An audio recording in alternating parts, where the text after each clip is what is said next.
நான்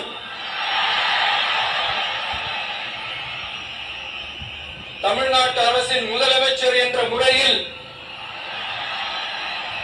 எனது கவனத்திற்குள்ளாவதும் தெரிய வருவதுமான எந்த பொருளையும் முதலமைச்சரின் கடமைகளை உரியவாறு நிறைவேற்ற தேவையான அளவுக்கன்றி ஒருவரிடமோ பலரிடமோ நேர்முகமாகவோ மறைமுகமாகவோ அறிவிக்கவோ வெளிப்படுத்தவோ மாட்டேன் என்று ஆண்டவன் மீது ஆணையிட்டு உறுதிமொழிகிறேன்.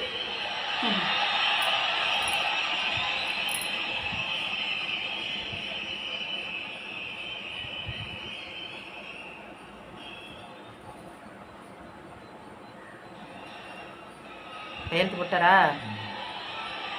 கையெழுத்து போட்டாரு, அவ்வளோதான் முடிஞ்சு. எங்கள்